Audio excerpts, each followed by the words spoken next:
रायबंड मार्च पर खुसूसी ट्रांसमिशन का सिलसिला जारी है। हमारे मेहमान भी हमारे साथ मौजूद हैं। मैं बात करना चाहूँगी कायद साहब आपसे कि अगर हम जिस तरह से देखें इमरान खान या पाकिस्तान तहरीक इंसाफ अपनी जो पार्टी है वो मुल्क भर की पार्टी बनकर सामने आ रही है, जगह जगह से लोगों को उन्होंने मोबिलाइज किया है, जगह जगह से लोगों को इकट्ठा किया है, हर तरह के लोग उसमें शामिल हैं। तो और कोई पार्टी अभी तक हमें पूरी मुल्क की सतह पर ऐसी पार्टी दिखाई नहीं दे रही। तो अगर इसे इलेक्शन कैंपेन भी कहा जाए, तैयारी कहा जाए, तो भी गलत नहीं होगा क्या?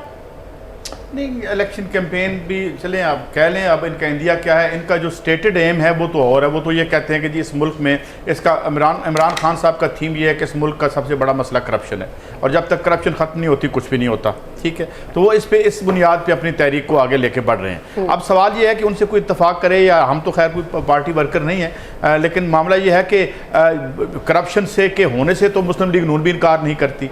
अब मसला ये है कि ये एक पर्टिकुलर इशू सामने आ गया जिसमें एक रूलिंग फैमिली के कुछ बच्चे जो हैं उनके नाम आ गए हैं सामने, और जिस तरह अंजुम साहब कह रहे हैं कि भाई उसमें क्लैरिटी से अगर आप लोगों को बता दें तो क्या चीज़ है, कौन सा अमर माने है इसमें। एक तो ये बात है, और दूसरी बात ये है कि जो इमरान खान है वो भी किसी इससे पहले जो TORs की मीटिंग थी, अब आके बातें तो बहुत करते हैं, हमारे साथ हमारे दोस्त मलिक अहमद खान साहब भी थे थोड़ी देर पहले, मोहम्मद अहमद खान साहब जो MPA हैं कसूर से।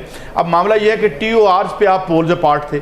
मैंने पूछा, TORs कमेटी के एक मेंबर हमारे प्रोग्राम में आए एक दिन, चीमा साहब, तो हमने उनसे कहा, उनका जी कोई बात नहीं हुई, बिल्कुल कोई बात, फजूल मीटिंग्स थी हमारी। पोल्स वो कहते थे जी इनके नाम निकाल दें, बाकी जो मर्जी कर लें। अब जो नाम आए हैं वो उनको क्लियर कर दें। या एक बड़ा अहम नुक्ता है जो हम मिस कर रहे हैं। देखिए, कोई भी चीज़ जो है ना वो डॉट्स मिलाए बगैर पूरी नहीं होती सही सा।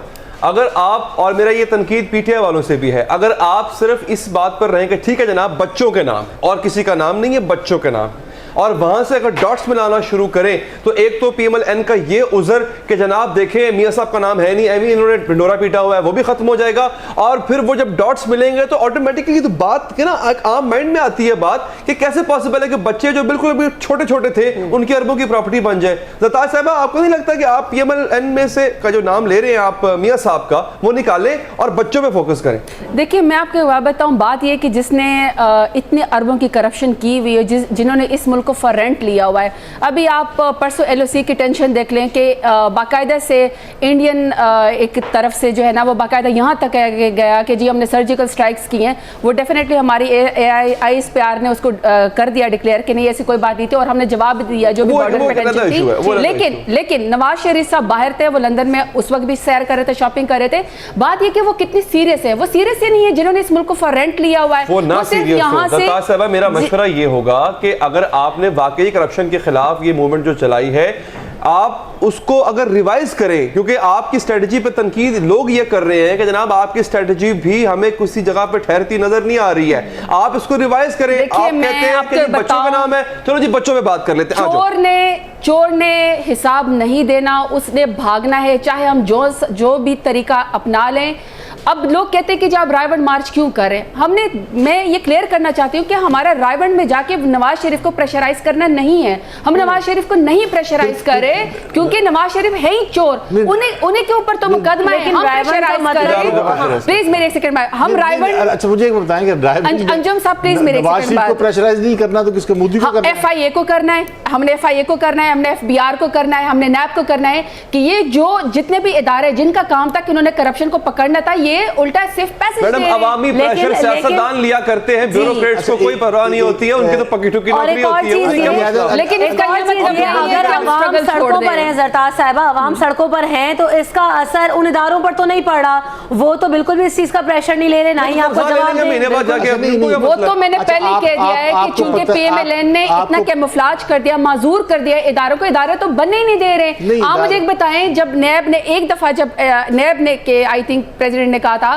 कि मैंने मियां मंशा को, आई थिंक उन्होंने कोई बुलाया था, तो आपने क्या नवाज शरीफ की प्रेस कॉन्फ्रेंस भूल गई है? उन्होंने कहा जी इज़्ज़तदार लोगों को लाइनों में बिठाया हुआ है। इसका मतलब है कि सिर्फ छोटे लोगों को पकड़े, बड़े लोगों की आप बात ही ना करें। ज़रताज साहिबा, यानी इदारों को प्रेशराइज करना, FBR, NAB और जिनकी आप बात करें इलेक्शन कमीशन, उनको प्रेशराइज करने का तरीका सिर्फ ये मार्च था? नहीं, ये गलत तरीका है। एक मिनट में एक सेकंड में आपको बताऊं कि अभी जो है वो पार्लियामेंट की जो एहतसाब कमेटी है, पब्लिक अकाउंट्स कमेटी जो है, उसमें NAB के चेयरमैन, स्टेट बैंक के गवर्नर, FIA के जो डायरेक्टर जनरल, इन्होंने कहा कि पनामा लीक्स के बारे में इंक्वायरी करना नैब का काम नहीं है।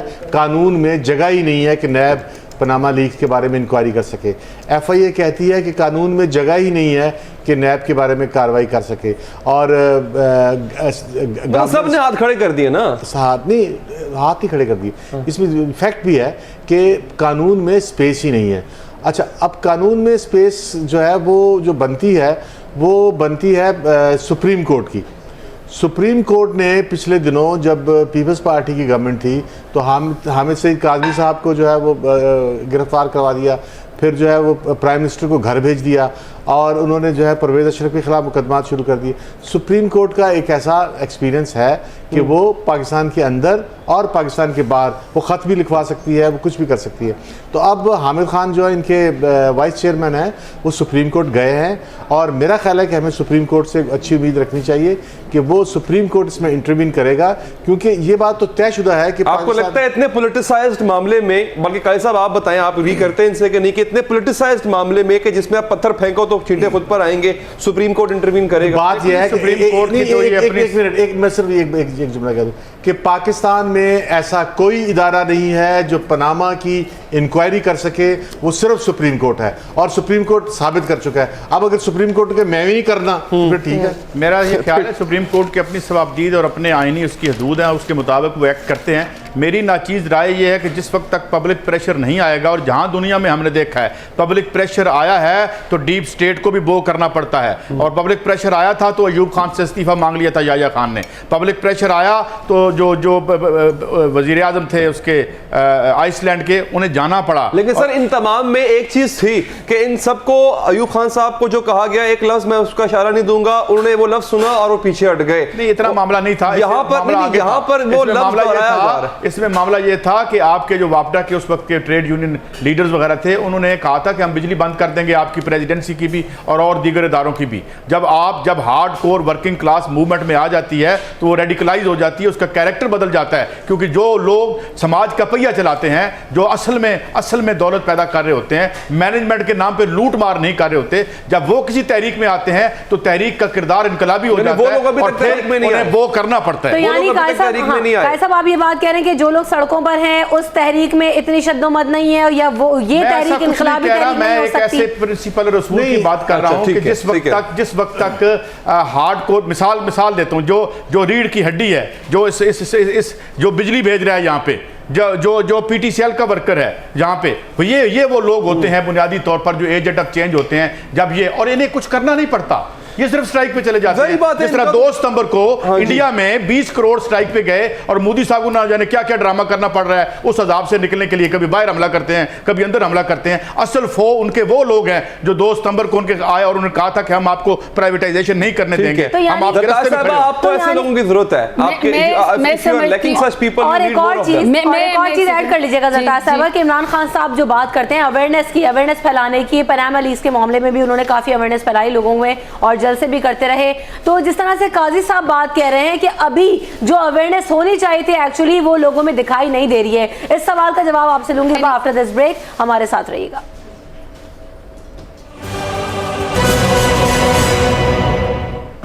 रायवंड मार्च पर खुसूसी ट्रांसमिशन जारी है। जाने से पहले हम बात कर रहे थे जिस तरह से काजी साहब ने जो पॉइंट उठाया कि तहरीक जब जोर पकड़ती है, इनकलाब तब आते हैं जब कॉमन वर्कर बाहर निकलता है, उसकी अवेयरनेस हमारे लोगों में अभी तक नहीं है। तो ज़रदार साहबा, आप समझती हैं कि अभी तक इमरान खान साहब वो जो अवेयरनेस चाहिए, जिन लोगों को मोबिलाइज करना है, अभी भी वहाँ तक नहीं पहुँचे खान साहब?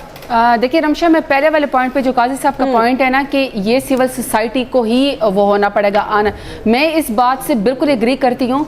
देखिए जो हम लोग जब आम हालात में भी लोड शेडिंग के खिलाफ या गैस लोड शेडिंग के खिलाफ जब हम प्रोटेस्ट करते हैं तो हम सोसाइटी को उस वक्त यही कह रहे होते हैं कि ये सिर्फ PTI का मसला नहीं है, ये आप एक कॉमनर हैं, आप अवाम है, आपकी लाइफ भी इसी से जो है वो आप इफेक्ट कर रही है, तो आप लोग भी आके अपनी आवाज़ उठाए। सिर्फ अकेले हम आपकी जंग नहीं लड़ सकते, आपको भी अपनी जंग लड़नी पड़ेगी। इसी तरह हमने जो 126 डेज का धरना दिया, इतना लोगों को अब शऊर आ गया है कि मुझे उम्मीद है लोगों को उस वक्त फॉर्म 14-15 का बिल्कुल पता नहीं था कि अब जब वो अपना वोट डालेंगे वो ये जहन में जरूर रखेंगे कि हमने अपने वोट को प्रोटेक्ट भी करना है। इसी तरह ये जो करप्शन के खिलाफ हमारा मार्च है, अगर हम ये मकसद भी सिविल सोसाइटी ये भी समझने में कामयाब हो जाए या वो अहद कर ले इस बात का कि नेक्स्ट टाइम जब भी जनरल इलेक्शन होगा हम उस नुमाइंदे को वोट नहीं देंगे जो आर्टिकल 63 या 62 पे पूरा नहीं उतरता, जो अच्छा एजुकेटेड नहीं है या जिसके करैक्टर ठीक नहीं है या जिसके ऊपर केसेस है या जिसने मनी लॉन्ड्रिंग की है, इस तरह के बंदे को हम पार्लियामेंट में नहीं आने देंगे। अगर इस करप्शन से, इस एंटी करप्शन मार्च से लोगों को इतना शऊर आ गया कि वो डिसाइड कर लें कि अब जो जिस बंदे को हम पार्लियामेंट में भेजेंगे वो अच्छी उसकी शोहरत वाला भी होगा, वो उसके पीछे कोई फाइलें भी नहीं, तो मैं समझती हूँ, तो let's hope for the best. तो मैं समझती हूँ कि हमारा मकसद जो है वो पूरा हो गया। तो मैं वही शऊर जो है आवाम से एक्सपेक्ट करती हूँ और मैं आज देख रही हूँ कि इंशाल्लाह हर जगह से लोगों ने रायवंड मार्च को जो है ज्वाइन किया है। आज भी बहुत सारे लोग अच्छा काजी साहब, डू यू एग्री? वैसे एक बात तो है, जब से इमरान खान साहब ने बाकायदा अपनी पॉलिटिकल मूवमेंट जो शुरू की यानी जलसों और धरनों की, उसके बाद से लेके एक अवेयरनेस तो आई है। आम आदमी और खास तौर पर वो क्लास जिसका तो कोई ताल्लुक नहीं था पॉलिटिक्स से, वो पॉलिटिक्स की बात भी करती है और कुछ अवेयर भी नजर आती है। देखिए, पहली बात तो ये है कि लोगों के बारे में हमें ये फ़र्ज़ नहीं कर लेना चाहिए कि वो अवेयर नहीं है, और ख़ास तौर पर वो लोग जो ज़िंदगी की सबसे बड़ी तलखी और बग़ैर किसी मदद के, जहाँ रियासत कोई उनका हाथ थामने नहीं आती, वो अपनी रोटी कमाते हैं, जितनी उन्हें समझ होती है किसी को समझ नहीं होती। हाँ, वो हमारी तरह आर्टिकुलेट नहीं होते। मैं मिसाल देता हूँ आपको, ये जो टेबल मेरे सामने पड़ा हुआ है, मुमकिन है ये जिस शख्स ने बनाया हो उसे अंग्रेज़ी ना आती हो, मगर आप 10 ज़बानों को जानने वाले एक आदमी से कहें कि ये मेज़ बना के दिखा दे, या जो और मेहनतकश हैं जो काम करते हैं, तो उनका शऊर होता है, वो खामोश रहते हैं, वो कभी कभी बोलते हैं। मिसाल के तौर पर पाकिस्तान की तारीख में 139 दिन वो बोले थे, 139 दिन की उनकी तारीख थी। 60 को पॉलिटिक्स के अंदर लाए और उन्होंने इसको एक्टिव किया है। और लेकिन इमरान खान के पास जो एक डाउन ट्रॉडन है, मैंने इमरान खान के जलसे देखे हैं, वो आपने भी देखे हैं, सारी दुनिया ने देखे हैं कि उसके अंदर जो है वो यंगस्टर होते हैं बहुत बड़ी मेजॉरिटी में, और आमतौर पे जॉगर और बूट और जीन वाले बच्चे ज़्यादा होते हैं। फिर आप देखें कि जो जिस तरह से बेनज़ीर भुट्टो का अगर किसी ने जुलूस देखा है तो आपको याद होगा कि 90% वो लोग होते थे बेनज़ीर भुट्टो के जलसे में और जुलूस में, जिनके पाँव में चप्पल जो है वो पूरी नहीं होती थी, टूटी हुई चप्पलें, फटे हुए बूट। वो 250 चप्पलें जो धमाके के बाद इकट्ठी हुई थी कराची में, जो धमाका हुआ था 18 अक्टूबर को जब वो आई थी, तो वो कोई बंद जूती नहीं थी उसमें। मैं वही अर्ज कर रहा हूं सर, तो इसका मतलब आप समझते हैं कि ये वो क्लास है जो चेंज ला सकती है? ये वो क्लास है जो चेंज ला सकती है? खान साहब के पास इस क्लास की कमी है। नहीं, ये मैं ये नहीं कहूंगा कि सिर्फ वो क्लास चेंज ला सकती है। मिडिल क्लास के अंदर मिडिल क्लास बहुत पावरफुल क्लास है। मिडिल क्लास बड़ी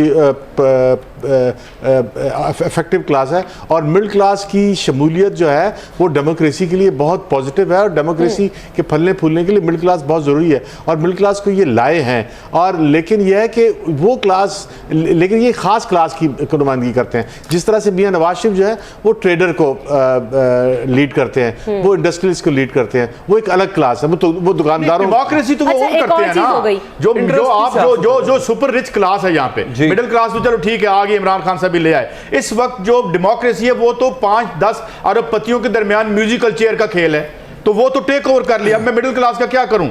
वो जिसके पास सिवाय वोट देने के कोई इख्तियार नहीं है, वो भी उसे कोई गाड़ी में बिठा के ले जाए पोलिंग स्टेशन तक। तो ज़रतार साहब को बताइए दुनिया में क्या हुआ? दुनिया का महंगा तरीन इलेक्शन जो है अमेरिका का है, उसके बाद इंडिया का है, उसके बाद सरमायादार। अमेरिका कहाँ से आ गया भाई? यही कह रहा हूँ ना कि डेमोक्रेसी, इसे सरमायादाराना जमहूरियत कहते हैं। इमरान खान को सरमायादाराना जमहूरियत क्यों नाम पड़ेगा? Shall Imran Khan has to look to someone else then? ज़रतार साहब देखिए, मैं आपको एक बात बताऊं, ये हमेशा डिपेंड करता है एक विजनरी लीडर पे कि एक लीडर का विजन क्या है, उसका कैरेक्टर क्या है, क्या वो जो बातें कहता है या वो जो पब्लिक से डिमांड करता है, क्या उसमें वो खुद वो क्वालिटी है।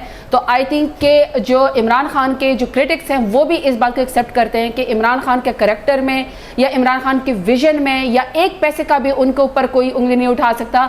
इसलिए जो वो बात करते हैं वो जाके पब्लिक के दिल को जाके इफेक्ट करती हैं। और देखिए, मैं समझती हूँ आप लोग मिडिल क्लास की बात करते हैं ना, अभी अंजुम साहब ने कहा कि जो जिसको दूसरे लफ्जों में शायद मम्मी डैडी कहते हैं कि बूट्स पहनने वाले, जीन्स पहनने वाले, देखिए 1947 में कायद आज़म क्यों कामयाब हुए थे कि 1947 में एक स्टूडेंट क्लास जो थी वो कायद आज़म के साथ चल रही थी, उसके बाद वो सो गई। और ये तो मम्मी डैडी भी तो पाकिस्तानी है ना, ये कोई गाली है अल्लाह माफ करे कि जो कहते हैं जी मम्मी डैडी आ गए, क्यों पाकिस्तानी है, उनका भी उतना ही हक है। मैं सिर्फ केस प्लीट करना चाहती हूँ। बात ये कि वो क्लास सो गई, ईद के दिन भी सो जाने वाले लोग, जिस दिन वोट डालना है उस दिन भी वो सोने वाले कि जी हमारा कोई चीज मैटर नहीं करता। लेकिन देखिए फर्स्ट टाइम 2013 में इमरान खान ने उस क्राउड को भी पॉलिटिसाइज कर दिया। बिल्कुल। वो खवातीन जो अपने घरों में, जिसको आप कहते हैं ना ड्राइंग रूम से बाहर नहीं निकलती थी, वो खवातीन भी सड़कों पर आई। और दूसरी तरफ होता है कि आप किस अच्छा यहाँ रुकिएगा ज़रताज साहब, यहाँ रुकिएगा। आपने बात की खवातीन और नौजवान तबके की कि उसको मोबिलाइज किया, उसको पॉलिटिक्स में इन्वॉल्व किया इमरान खान साहब ने, जिसके बाद दूसरी पार्टीज को भी ये करना पड़ रहा है और ये हम देख रहे हैं कि पॉलिटिक्स में चेंज आया। इस पर बात होगी आफ्टर दिस ब्रेक, हमारे साथ रहिए।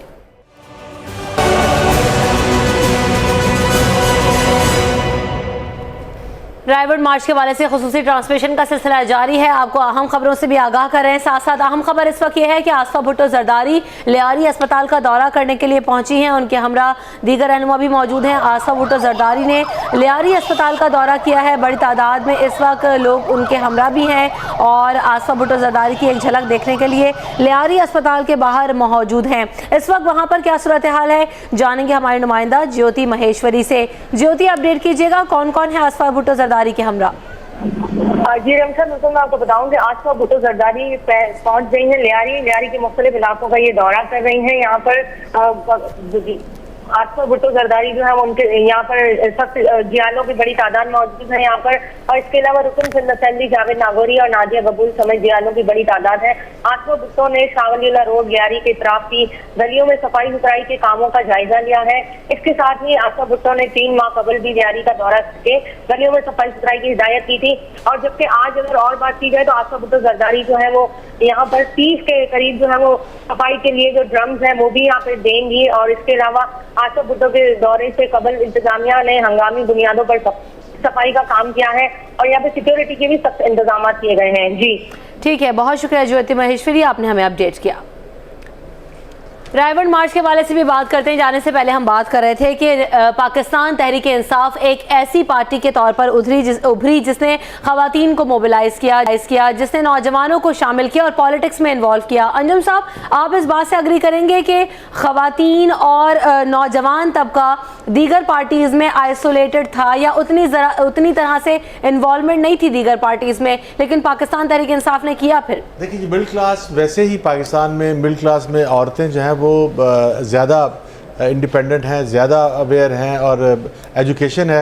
ये अभी जो आपने अली हैदर ने एक लफ्ज़ इस्तेमाल किया कि मम्मी डैडी ग्रुप जो है वो तहरीक इंसाफ में, मम्मी डैडी से मुराद क्या है? मम्मी डैडी से मुराद जो है ना वो जो आमतौर पे ये जो प्रिविलेज क्लास के लोग होते हैं जिन्होंने गलियों में गुल्ली डंडा नहीं खेला होता, ये जरा उस क्लास की तरफ इशारा होता है। मम्मी डैडी का मतलब है English speaking class. English speaking जो सोसाइटी है वो आपको कराची में नज़र आती है, वो आपको जो है लाहौर में नज़र आती है, फैसलाबाद में नज़र आती है, मतलब बड़े शहरों में जो क्लास है इसको आप मम्मी डैडी कहते हैं। और इस क्लास की औरतें जो हैं वो पहले से बहुत अवेयर हैं क्योंकि ये जो पूरी सोसाइटी की सबसे हाईएस्ट एजुकेशन जो है वो इसी क्लास में है। तो ये औरतें इन औरतों को जो है जो बिल्कुल इनएक्टिव थी पॉलिटिक्स के अंदर, ये इसमें कोई शक नहीं कि इमरान खान जो है वो इन औरतों को जो है वो पॉलिटिक्स में लाए हैं। इसमें इमरान खान का एक जो करिश्मा है उसकी बात भी है, इमरान खान की पर्सनैलिटी भी है और इमरान खान जो एक मैचो मैन का एक जो उनका फिगर है और उनकी जो पूरी एक क्लास है उसका भी बड़ा असर है। ठीक है अंजुम साहब, साथ साथ अपने नाज़रीन को ये भी अपडेट करते चलें कि जो स्क्रीन पर मनाजिर है वो देख रहे हैं इस वक्त व्यूअर्स, ये वो मनाजिर हैं जहां इस वक्त इमरान खान अड्डा प्लॉट के लिए रवाना हो गए हैं। ज़मान पार्क में मौजूद थे और अब अड्डा प्लॉट की तरफ उनका रुख होगा। ये काफिला उनका निकल चुका है और अब से कुछ देर बाद इमरान खान साहब पहुँचेंगे अड्डा प्लॉट पर, जहाँ उन्होंने आज इमरान खान साहब के बकौल तारीखी खिताब करना है और आज एक नई तारीख रकम होने जा रही है। काफिला जो है वो निकल चुका है, रवा दवा है अड्डा प्लॉट की जानिब, जहाँ पर इंतजामात भी मुकम्मल कर लिए गए हैं। पार्टी तराने बजाए जा रहे हैं, साउंड सिस्टम लगाया गया है। जिस तरह से तहरीक इंसाफ के जलसों का खासा रहता है कि ख़वातीन और नौजवान तबका और जो खिलाड़ी हैं उनका जोश गरमाने के लिए खुसूसी तौर पर तराने बजाए जाते हैं। खुसूसी ट्रांसमिशन का सिलसिला भी जारी है रायगढ़ मार्च के हवाले से। यहाँ पर हेडलाइंस का वक्त होता है, हेडलाइंस के साथ आपके हाजिर होंगे, हमारे साथ रहिएगा।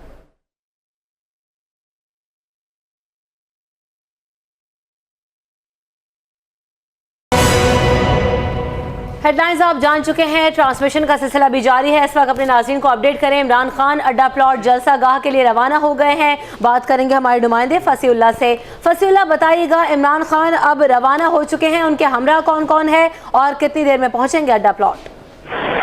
जी बिल्कुल, चेयरमैन तहरीक इंसाफ इमरान खान ज़मान पार्क में अपनी रिहाइश गाह से पूरे 5 बजे जो है वो अड्डा प्लॉट जलसा गाह के लिए रवाना हुए हैं और इस मौका पर उनके साथ जहांगीर तरीन, शाह महमूद कुरैशी और जो दीगर रहनुमा थे वो भी हमरा थे।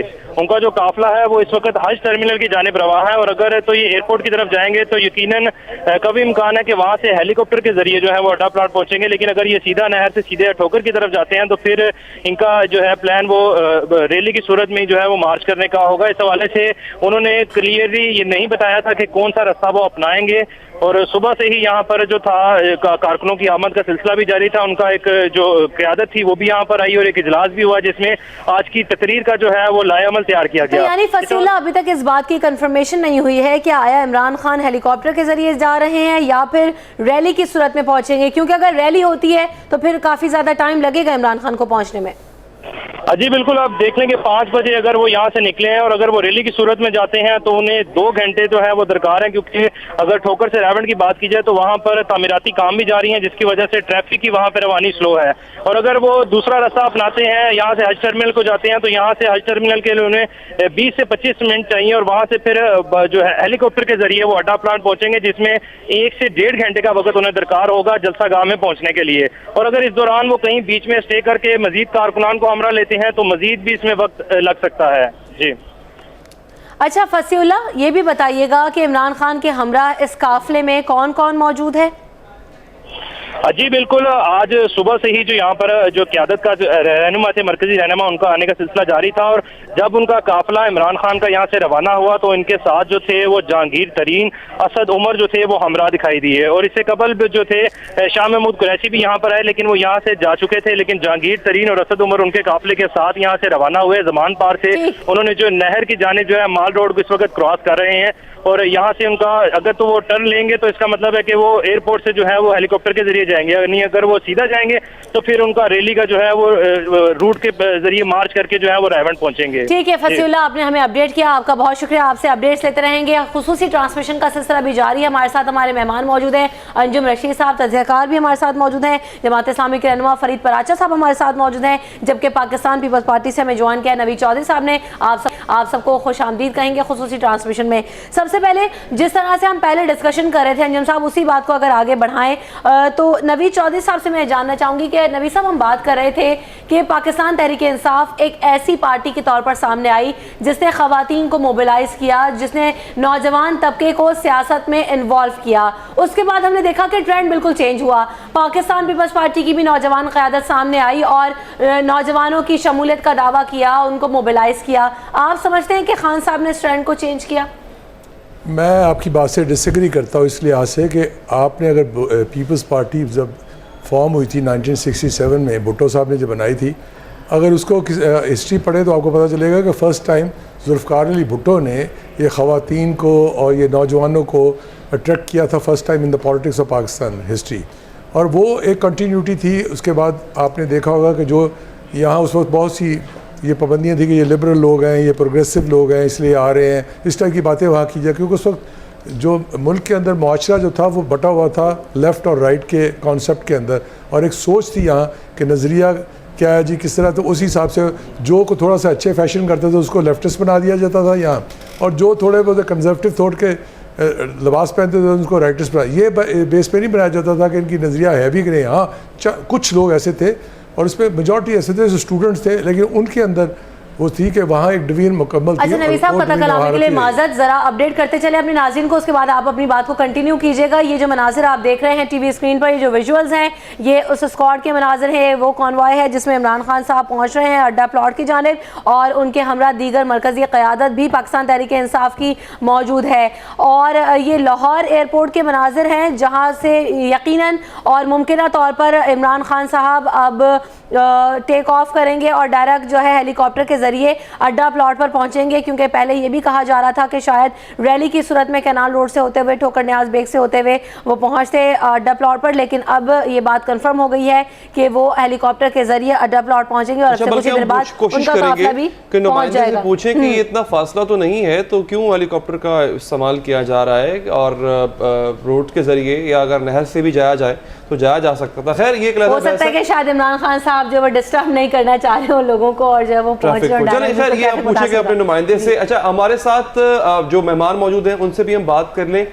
और तो साहब, आप फरमा रहे थे कि डेफिनेटली भुट्टो साहब वो पहले पॉलिटिकल लीडर थे जिन्होंने आवाम को बहुत इस हद तक मोबिलाइज किया कि तकरीबन हर क्लास के लोग थे। लेकिन यहाँ पे थोड़ा डिसएग्रीमेंट मेरा भी है सर। इमरान खान साहब का जो तुर्रा कह लें या उनकी जो इंडिविजुअलिटी इस मामले में काम आई कि उन्होंने उस क्लास को बाहर निकाला जो गालिबन, क्योंकि भुट्टो साहब के साथ डाउन ट्राउडन लोग थे, इमरान खान साहब ने उस क्लास को बाहर निकाला जिनके लिए पॉलिटिकल सोसाइटी, पॉलिटिक्स एक ऐब थी। वो सिर्फ ड्राइंग रूम में बैठ के टीवी देखते हुए चैनल बदल के सिर्फ कहा करते थे कि जनाब पॉलिटिक्स तो एक गटर है, पॉलिटिक्स तो ये है, पॉलिटिक्स तो वो है। तो वो क्लास मेरे ख्याल से सिर्फ इमरान खान साहब बाहर लेकर नहीं, मैं आपसे फिर यहाँ डिसएग्री इस बात पे करूँगा। हुआ ये कि जब ज़ियाउल हक साहब आए तो उनके आने से मुल्क के अंदर एक पोलराइजेशन आ गई, और लोगों को जब पता चला कि इलेक्शन का रिजल्ट वो नहीं आता जो वोट कास्ट करने से आना चाहिए या वोट की तो इस वजह से एक ग्रुप जो हो गया ना वो आइसोलेशन का शिकार हो गया। फिर स्टूडेंट यूनियन बैन हो गई। जब स्टूडेंट यूनियन बैन हो गई तो लोगों ने की पार्टिसिपेशन खत्म हो गई पॉलिटिक्स के अंदर। मैं और फरीद पराचा साहब एक क्लास फेलो हैं, पहले आपको ये भी इत्तला दे दो। हम दोनों ने यूनिवर्सिटी में इलेक्शन लड़े हैं, पंजाब यूनिवर्सिटी में हमने इलेक्शन लड़े हैं। इनको पता है कि हमने पंजाब यूनिवर्सिटी के अंदर जो पार्टिसिपेशन हम लोगों ने की है, उसके अंजुम रिश्ता यहाँ बैठे हैं, इन्होंने भी उसी पॉलिटिकल दौर में बहुत काम किया पॉलिटिक्स का। तो हम लकीली तीनों एक कंटेम्प्रेरी तौर पे यहाँ बैठे हैं जिनको सारी हिस्ट्री का ये पता है। ज़ियाउल हक के बाद तो जो हुआ वो आइसोलेशन का शिकार हो गया, फिर लोग घर में बैठ गए। और यही इंटेलेक्चुअल्स जिनको आप इंटेलेक्चुअल कह रहे हैं, सूडो क्लास कह लें, जो सी मर्जी बात कह लें, ये वो लोग उन्होंने कहा जब और हैव नोट्स वाली और हैव वाली बात कर ले गए, उन्होंने कहा जब पैसे के जोर पे ये इलेक्शन होना है और सब चीज़ें होना है तो क्या ज़रूरत है बाहर निकलने की। तो वो अब इमरान की सूरत में जब वो बाहर निकल गया उस वक्त आए जब मोहतरमा की शहादत हो चुकी थी। अगर मोहतरमा जिंदा होती तो शायद वो कभी भी उनके साथ आते, वो मोहतरमा के साथ ही आते। यही वजह है कि 18 अक्टूबर को जब मोहतरमा कराची तशरीफ़ लाई थी वापसी के बाद वहाँ से, तो लोगों का ख्याल था कि अब तो बेनज़ीर भुट्टो की वैल्यू ख़त्म हो गई है। और मैं उस ट्रक पे उनके साथ खड़ा था जब मिलियंस लोग उन्होंने सामने दे रहे हैं, एंड शी वाज सेइंग, और मैं कोट कर रहा हूँ यहाँ, उन्होंने मुझे कहा कि Naveed, people were saying that I am no more but see how the crowd is there. ये डाउन ट्राउडन और ये जो लोअर क्लास की लोग हैं वो हमारा वोट बैंक है। मैं आपके सवाल ये करूंगा, लेकिन मैं चाहूंगा प्रचार साहब को भी शामिल गुफ्तगू किया जाए। प्रचार साहब, सेम क्वेश्चन आपसे भी मेरा ये, और जमात इस्लामी के पास भी रिकॉर्ड है, इसमें कोई शक नहीं कि जब आप लोग भी बाहर निकलते थे तो आप लोगों के साथ भी जम्मे गफीर होता है। लेकिन सिर्फ एक मसला है कि हमें वो डाइवर्सिटी नज़र नहीं आती है जब जमात इस्लामी निकलती है, और फिर आप पे ठप्पा लग गया है कि ना आप सिर्फ मजहबी जमात है तो वो लोग जिनका थोड़ा मजहबी रुझान है वो आपके साथ होंगे, बाकी क्लास के लोग आपके साथ नहीं हैं। जी बिस्मिल्लाहिर्रहमानिर्रहीम। जमात इस्लामी जो है स्टूडेंट पॉलिटिक्स में और नौजवानों की आवाज़ बनने में एक पूरी हिस्ट्री है, एक तारीख़ है। और उसके अलावा यह कि तमाम तबकात ज़िंदगी जिनमें ख़ास तौर पर किसान हैं, मज़दूर हैं, हमने हर जगह पे लोगों को मुतासर भी किया है, बात भी उनकी की है, उनके मसाइल उठाए हैं, उनको लेके चले हैं। अच्छा फरीद पराचा साहब, आपकी बात को कंटिन्यू करेंगे। हमें शाह महमूद कुरैशी साहब ने भी फोन लाइन पर ज्वाइन किया, जिसके बाद आप अपनी बात देगा। शाह महमूद कुरैशी साहब, जिस तरह से हम देख रहे हैं इमरान खान साहब रवाना हो गए हैं, और जो हमारा डिस्कशन चल रहा है वो इस बात पे चल रहा है कि इमरान खान या पाकिस्तान तहरीक इंसाफ एक ऐसी पार्टी के तौर पर उभरी जिसने नौजवानों को मोबिलाइज किया, जिसने खवातीन को इन्वॉल्व किया और पॉलिटिक्स का ट्रेंड चेंज हुआ। तो आप क्या समझते हैं कि क्या सिर्फ तहरीक इंसाफ ही एक ऐसी पार्टी है जो पूरे पाकिस्तान की पार्टी है इस वक्त? अर्ज ये है, मैं हेलीकॉप्टर में हूँ और हम टेक ऑफ करने वाले हैं, मुझे फोन बंद करना होगा।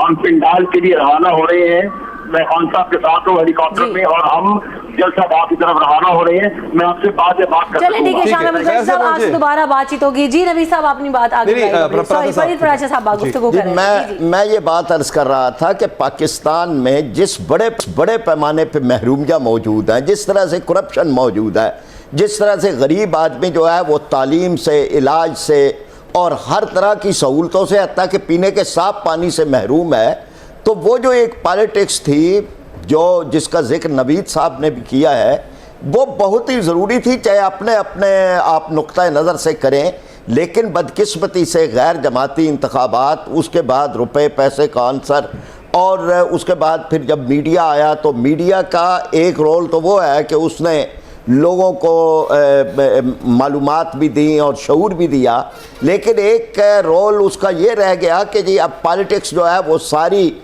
मीडिया के इर्द गिर्द चली गई और इश्तिहारात के साथ आगे बढ़ रही है। अब ये वो चीज़ें हैं कि जिनके साथ हम फिर भी ये समझते हैं कि हम अपना किरदार अदा कर रहे हैं। हम चाहे करप्शन के ख़िलाफ़ निकलते हैं, हम थोड़े होते हैं, बहुत होते हैं, लेकिन एक तसलसल है हमारा।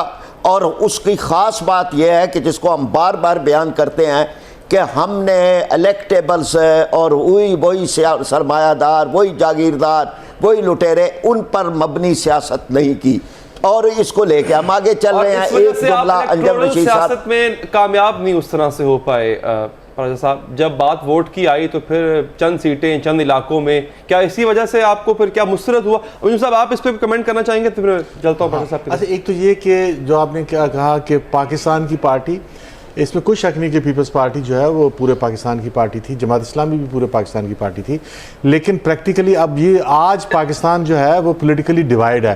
पंजाब जो है वो पंजाबियों के पास है, मियाँ नवाज शरीफ के पास है। सिंध जो है वो सिंधियों के पास है। कराची जो है वो उर्दू स्पीकिंग के पास है, MQM के पास है।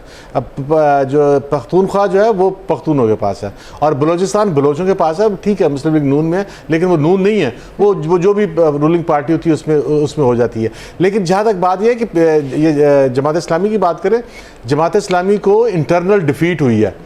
जमात इस्लामी का जो कारकुन था वो रेडिकलाइज हुआ है। ये अलकायदा में और दाश में और तालिबान में और इसमें जो है जमात इस्लामी बैठी हुई है। सारी नहीं, देखिए अब मैंने ये नहीं कहा सारी, लेकिन यह कि इनके अंदर एक बहस आई है और ये बहस बहुत बार ओपन भी आनी चाहिए। और वो बच्चे जो हैं जो इनसे सेटिस्फाइड नहीं थे, जिनका ख्याल था कि जमात इस्लामी सक्सेसफुली कामयाब नहीं हो सकी, वो रेडिकलाइज हुए हैं, वो दाश की तरफ गए हैं, वो अलकायदा की तरफ गए हैं, और अभी भी इनके अंदर ट्रेंड है। देखे ना कि पंजाब यूनिवर्सिटी में अब भी जो है वो पिछले दिनों भी 2 महीने पहले भी 4 बच्चे पकड़े गए और 2 टीचर पकड़े गए। तो जमात इस्लामी और जमीयत उलमा इस्लाम, ये 2 जमातें ऐसी हैं, इनका कारकुन जो है वो बहुत एक्टिव था, और वो लेकिन रेडिकलाइज हो गया, और इससे पाकिस्तान को बहुत नुकसान हुआ है, पाकिस्तान बहुत डैमेज हुआ है। साहब जवाब दें इसका। मैं ये समझता हूँ जी कि ये अंजुम रशीद साहब का तअस्सुर ठीक नहीं है। जमात इस्लामी तो अपने मकाम पे रही है। हमने कानून का, आइन का एक कानूनी रास्ता, उसमें हमने नुकसानात भी उठाए हैं। हो सकता है चंद अफराद हमने उनकी कुर्बानी भी दी हो, लेकिन हमने अपनी सफ़ों में कोई एक आदमी भी ऐसा शामिल नहीं रहने दिया। उसका ऐन मुमकिन है बाज़ लोग जो हैं वो जमहूरियत से, डेमोक्रेसी से, जो कुछ मिस्र के अंदर हालात हुए उनकी वजह से, और दुनिया के अंदर की भी डेमोक्रेसी को तो अमेरिका चलने नहीं देता। ना वो बुलेट की बात मानता है, ना वो बैलेट की बात मानता है, ना संदूक की मानता है, ना बंदूक की मानता है। एक नुक्ता, लेकिन जमात इस्लामी बहसीयत जमात और इस्लामी जमीयत तलबा बहसीयत तंजीम है। कोई एक फ़र्द भी हमारे दरमियान ऐसा नहीं है कि जो सिर्फ नजरी तौर पर, अमली तौर पर तो कुजा, नजरी तौर पर भी इस मामले को ठीक समझता हूं। वो कह रहे थे कि आपके दरमियान में नहीं है, लेकिन आपके दरमियान से निकल कर गया है, आपके यहाँ से पीपल्स पार्टी मैं थोड़ा सा कानून रेडिकलाइज नहीं हुआ, आपका हुआ। शामिल कर अंजुम साहब, नवी साहब की बात भी शामिल कर। देखिए, बात यह है कि जो बात आपने की, मैं एक तो बात आपको थोड़ी सी क्लैरिफाई कर दूं कि 70 तक जो था ना, 70 और 72 73 तक जो था, उसके अंदर जो लोग इस्लामी जमीयत तलबा के थे वो इस्लामी जमीयत तलबा के कैंडिडेट नहीं होते थे, ज़रूरी नहीं था, उस पर ऑप्ट भी किया जाता था। जैसे उस वक्त हफीज़ खान साहब थे हमारे साथ, वो उनको ऑप्ट किया गया, इस तरह बहुत से लोगों को ऑप्ट किया गया, और ये उनको ले आते थे कि वो बाद में, इसलिए वो पार्टी में नहीं रहे। जैसे जवेद हाशमी बाद में नहीं रहे पार्टी में, तो पार्टी में थे नहीं, उस वक्त पार्टी में नहीं थे। मेरे सामने क्योंकि उन्होंने ज्वाइन किया, मैं सुना देता हूँ ना जी, हिस्ट्री तारीख बता देता हूँ। मौलाना मदूदी साहब ने जब उनका नाम चेंज रखा था, उनका नाम ये जवेद हाशमी नहीं था, उनका नाम पीर बावन शाह था जब वो आए, और उनका नाम जवेद अख्तर हाशमी रखा गया, मेरे सामने रखा गया। इसलिए मैं, क्योंकि मेरे हमसाए थे मौलाना मदूदी साहब, मैं वहाँ रहता, रिहाइश थी मुझे, इसलिए सारी हिस्ट्री के साथ है। लेकिन मैं देख रहा हूँ कि आज हिलरी क्लिंटन ने एक बयान दिया है, और बहुत इंपॉर्टेंट, क्योंकि अभी मुझे CNN ने और दूसरे जितने भी हैं उन्होंने इंटरव्यू मेरा लिया इस टॉपिक पे, तो मैं इसलिए ये बात आपके चैनल के जरिए भी करना चाहता हूँ। उन्होंने एक बहुत ख़तरनाक बात कह दी है। उन्होंने कहा जी कि पाकिस्तान का न्यूक्लियस जो है वो जहादी कुव्वतों के हाथ आ रहा है और जहादी खुदकश जो है वो किसी टाइम भी इसको इस्तेमाल कर सकते हैं मुल्क के अंदर लाके।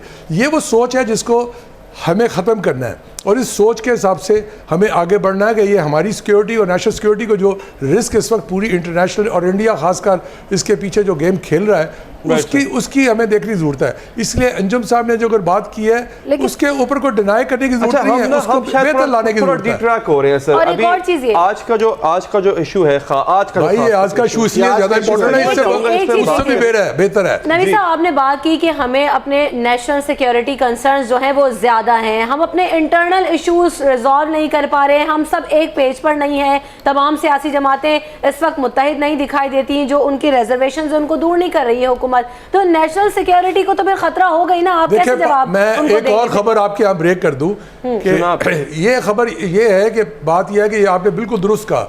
इसीलिए कल चेयरमैन बिलावल भुट्टो ने जब मीटिंग की तो उसमें एक हमने डिसीजन लिया पार्टी की तरफ से कि हमें गवर्नमेंट से कहना है कि वो ऑल पार्टीज कॉन्फ्रेंस बुलाएं इस इशू के ऊपर। अगर गवर्नमेंट नहीं बुलाती तो पाकिस्तान पीपल्स पार्टी एक दो रोज़ में ये खुद अनाउंस करेगी वो ऑल पार्टीज कॉन्फ्रेंस बुलाएगी इस इशू के ऊपर, ताकि ये इशू जो है ना इसको तमाम पार्टियां मुतहद होंगी, क्योंकि मैं नहीं समझता कोई पार्टी गैर मुहिब वतन है, सब पार्टियां मुहिब वतन है और इस इशू पे सब इकट्ठी हैं। ये तासुर गलत दिया जा रहा है, इसलिए वो हम चाहते हैं कि गवर्नमेंट अगर इसको नहीं बुलाती तो फिर हम इसको बुलाएंगे। वो ठीक है सर। अच्छा, इमरान खान साहब निकले हुए पैनामा बाहर कि पैनामा पे जी करप्शन हुई, लोगों ने अपना पैसा बाहर स्टैक किया, लोगों में छोड़े आप मियाँ साहब उनकी फैमिली पे। जनाब, अब आप पीपल्स पार्टी पे एक इल्ज़ाम फ्रेंडली ऑपोजिशन का लगता रहा, वो आपने धोने की कोशिश भी की, बड़ा बमांगे दहल आप आए, आपके चेयरमैन गो नवाज का नारा लगा चुके हैं हाल ही में, लेकिन पनामा पेपर के ऊपर अभी सब्सटेंशियली पीपल्स पार्टी ने कुछ इतना खास अब तक नहीं किया है सवाए इलेक्शन कमीशन जाने के। ये एक तासुर गलत तासुर है। देखिए, दो तरीके होते हैं आपने करना है। एक तरीका होता है जो इमरान खान साहब ने सड़कों पे निकल के शोर डाल के और मोबिलाइजेशन करके किया। दूसरा तरीका होता है जो सोल्यूशन है, जिस सोल्यूशन निकला है वो है पार्लियामेंट के अंदर आपने क्या रोल अदा करना है और किस तरीके से, क्योंकि जब तक टर्म्स ऑफ रेफरेंस पास नहीं होंगे ये सब चीजें बेकार हैं, जितनी मर्जी सड़कों पे गुजरते जाएं। टर्म्स ऑफ रेफरेंस होंगे क्यों? पहला सवाल तो मेरा ये है। मैं इसलिए कह रहा हूं टर्म्स ऑफ रेफरेंस, क्योंकि डॉक्टर आसिम को पकड़ते वक्त टर्म्स ऑफ रेफरेंस आपसे पूछे कि जनाब उन पर ये इल्जाम है, पहले तय कर लें कि क्या टर्म्स ऑफ रेफरेंस में इल्जाम है, आप कार्रवाई शुरू करें। जब आप थोड़ा सा एक सुनने तहम्मुल से, मैं आपको डॉक्टर आसिम यहाँ कहाँ आ गया, बात यह है कि जब आपके वज़ीर आज़म ने खुद टीवी पे आकर कहा कि हम रेफरेंस भेज रहे हैं सुप्रीम कोर्ट के पास, और सुप्रीम कोर्ट ने जब ये कहा कि टर्म्स ऑफ रेफरेंस बनाए, तो आपके पे जिम्मेदारी बन गई है कि तभी आप आगे फर्दर जा सकेंगे अगर टर्म्स ऑफ रेफरेंस बनाएंगे। इसलिए हमने टर्म्स ऑफ रेफरेंस के लिए आगे गए। आज पोजीशन ये है कि हमने टर्म्स ऑफ रेफरेंस के लिए एक बिल पेश किया हुआ है सेनेट के अंदर, जो पहली फतह हमारी हो गई कि सेनेट के अंदर प्राइमरी तौर पे वो पास हो गया। अब वो आएगा असेंबली के अंदर, नेशनल असेंबली के अंदर, अगर वहाँ हुकूमत उसको बुलडोज करती है, कायमा कमेटी के पास गया, वो वहीं से उधर ही जाएगा, सेनेट में आएगा। नहीं, वो स्टेप आएगा अगला, मैं इसलिए बात कर रहा हूँ ना, वहाँ से तो पास होना ही होना, जब एक पहले फेज में हो गया तो वो भी आएगा, तो नेक्स्ट फेज में वो नेशनल असेंबली में जाएगा। नेशनल असेंबली में अगर उसको बुलडोज किया जाता है तो फिर तमाम पार्टियां, मैं एक बात बता दूं, हम इंडिविजुअल पॉलिटिक्स नहीं कर रहे पनामा के ऊपर, हम अपोजिशन की तमाम पार्टियों को साथ लेकर चलते हैं। उसमें पीटीआई भी हमारे साथ शामिल है, उसमें जमात इस्लामी हमारे साथ शामिल है, उसमें एएनपी हमारे साथ शामिल है, और ये सबका मुतफिका फैसला है कि हमने इस तरह से आगे निकला है। इमरान खान साहब ने एक बात रात को करके एक बाहर निकाल ली और एक अपना लाएमल इख्तियार किया, वो उनका जमहूरी हक है। कोई भी पार्टी, मैं भी सुबह उठ के कर लूँ, जमात इस्लामी फैसलाबाद में या किसी जगह पे कर रही है तो इनका जमहूरी हक है, लेकिन तरीके उस वक्त कामयाब होती है जब अपोजिशन सारी मुश्तरका होकर एक सोच को लेकर आगे चले। मैं समझता हूँ अभी ये मोबिलाइजेशन है, असल तारीख शुरू होगी अक्टूबर के पहले या दूसरे हफ्ते में, जब ये चीजें आगे जाएंगी। ठीक है, जब ये चीजें आगे जाएंगी असल तारीख तब शुरू होगी। नबी साहब बात कर रहे थे, अभी अपने नाज़रीन को ये भी अपडेट करते चले कि आप जो फिजाई मनाजिर देख रहे थे, जो हेलीकॉप्टर देखा, आपसे कुछ देर बाद अड्डा प्लॉट पर लैंड करने वाला है। इस वक्त क्या सूरत हाल है बाबू साबू में? हमारे नुमाइंदे जावेद रियाज मौजूद हैं, उनसे अपडेट्स लेते हैं। जावेद, अपडेट कीजिएगा, इस वक्त क्या सूरत हाल है? कारकुनान की तादाद में इजाफा हुआ है, आपसे कुछ देर बाद इमरान खान भी पहुंच रहे हैं।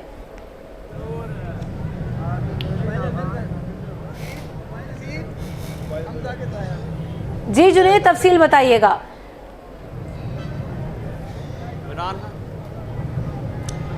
जी, इस वक्त मैं बाबू साबू इंटरचेंज पर मौजूद हूँ और बड़ी तादाद में काफ़िले जो हैं वो यहाँ पर पहुँचना शुरू हो गए हैं। इस्लामाबाद, रावलपिंडी, झेलम और दीगर शहरों से जो हैं यहाँ पर बड़ी तादाद में काफ़िले आ रहे हैं। अभी कुछ ही देर पहले रहनुमा पीटीआई राशिद रहमान की क़यादत में जो है एक काफ़िला यहाँ पर आया और अब यहाँ पर मौजूद हैं हाजी इरशाद अहमद डोगर, जो कि इनकी क़यादत में जो है एक और काफ़िला यहाँ पर आया और हम इनसे बात करेंगे, उनसे पूछेंगे कहाँ से जो है वो काफ़िले आ रहे हैं और कितने बजे जो है इमरान खान का खिताब जो है वो मुतवक्के है।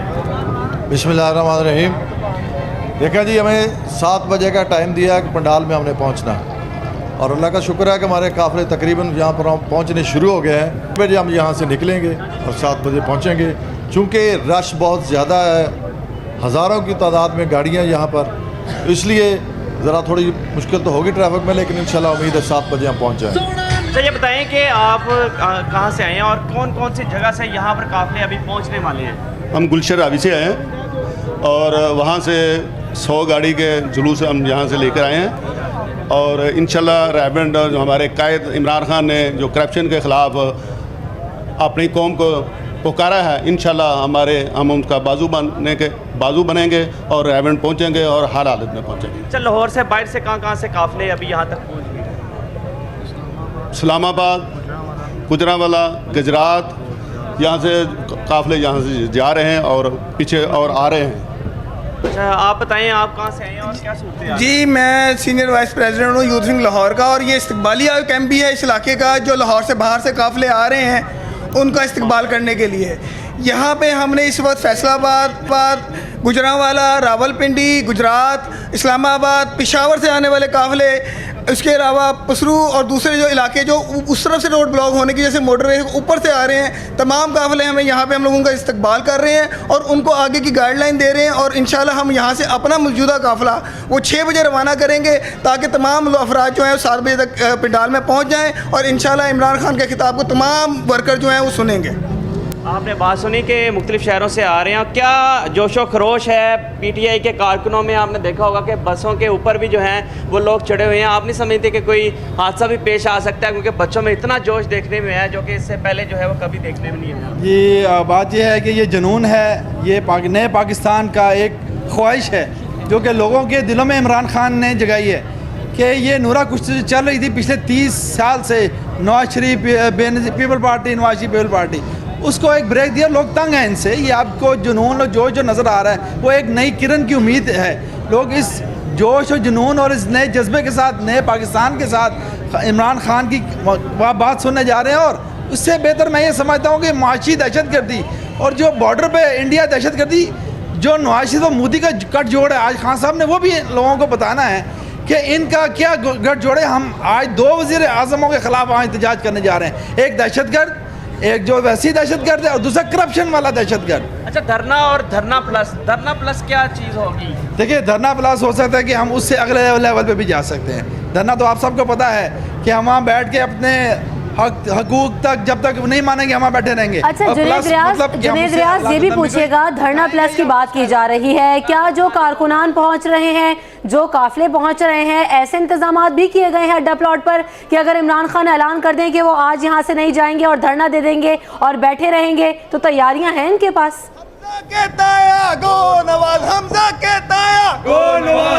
यकीनन इनकी बहुत ज़बरदस्त तैयारियां। अगर ये सवाल भी पूछा जाए, आप क्या समझते हैं कि आज जो धरना है वो वहीं पर रहेगा या कि इमरान खान के खिताब के बाद आज फिर से जो है वो धरना ख़त्म कर दिया जाएगा? देखें जी, ये तो धरना प्लस जो आपको जैसे पता है, उम्मीद है कि अगर हम वहीं पर रहते हैं तो हमारा अल्हम्दुलिल्लाह इंतज़ाम है पूरा हमारे पास कि हम रात भी बसर कर सकें। और चूँकि हम सब लाहौर से मेजॉरिटी, तो हमारे लिए कोई मसला नहीं है। ये राय विंड जाती है, नो गो एरिया नहीं होना चाहिए।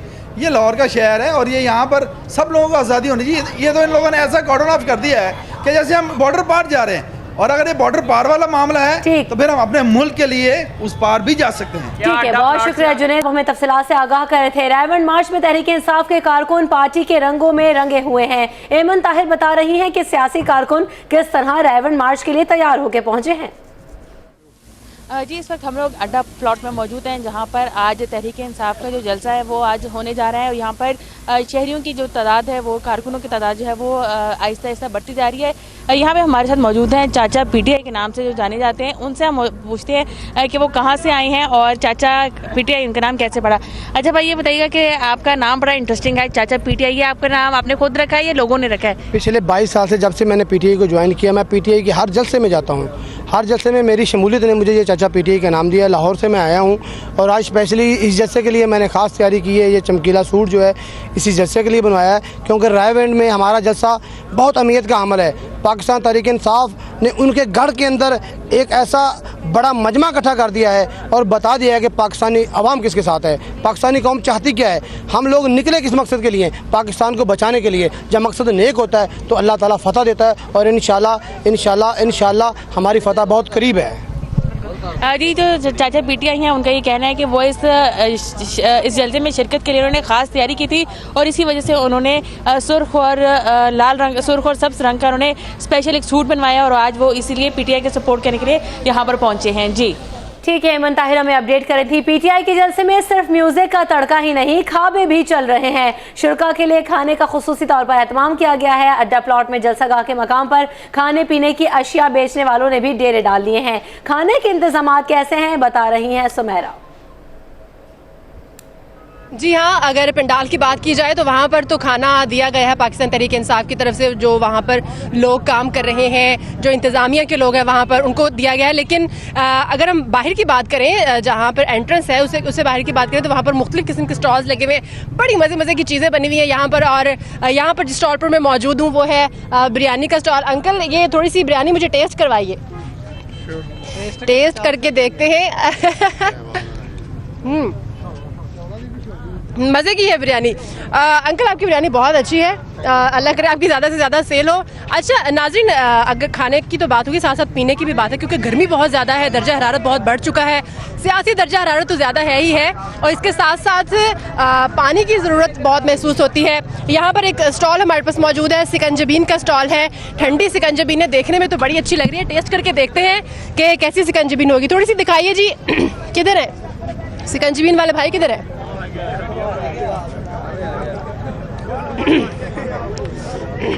जी, ये टेस्ट करवाइए, कैसी है आपकी सिकंजबीन? ठंडी ठंडी सिकंजबीन है, बर्फ डाली हुई है, लीमू पड़े हुए हैं, फ्रेश लीमू है। और नाज़रीन, मौसम चूंकि बहुत गर्म है इसलिए ख़ास ज़रूरत भी तो है ना। बहुत टेस्टी है, मज़ेदार है। सुमेरा मिर्जा हमें अपडेट कर रही थी। जलसा गाह के मनाजर भी हमने आपको दिखाया। इमरान खान साहब भी पहुंचने वाले हैं अड्डा प्लॉट पर। जाने से पहले एक चीज छोटी सी माजरत के साथ पराचा साहब से पूछना चाहूंगा। अब हम दोबारा आते हैं सर, जो पूरी सूरत हाल को देखते हुए इमरान खान साहब कुछ मकासद अपने अचीव करना चाहते हैं। आपके लीडर ने भी, अमीर ने भी जो है वो ऐलान किया करप्शन के खिलाफ भी, फिर आपका मार्च जो है वो भी ट्रेन मार्च भी पिछले दिनों रहा। ये इमरान खान साहब अब जिस तरह सड़कों पर निकले हैं वो ये कहते हैं कि तमाम ऑप्शन हमने देख लिए, कहीं कोई फ़ायदा नहीं, कहीं कोई सुनवाई नहीं, सिर्फ सड़क ही है। आप समझते हैं, आप भी बतौर पार्टी आगे चल के ऐसा ही कोई रास्ता अपनाएंगे? देखिए, एक तो हमारा इस वक्त भी फैसलाबाद में धरना है। अगरचे हमें अपने इलेक्ट्रॉनिक मीडिया से शिकायत रहती है कि वो हमें नज़रअंदाज या दूसरी किसी भी पार्टी को नज़रअंदाज करने का, ये बराबरी के एतबार से चलना चाहिए। लेकिन मैं ये समझता हूँ कि जमात इस्लामी ने corruption free Pakistan Tehreek Panama papers leaks के से भी पहले से शुरू कर रखी है और इसमें हम ट्रेन मार्च कर चुके हैं, धरने हैं, हमारे मुख्तलिफ़ किस्म की एक्टिविटीज़ हैं।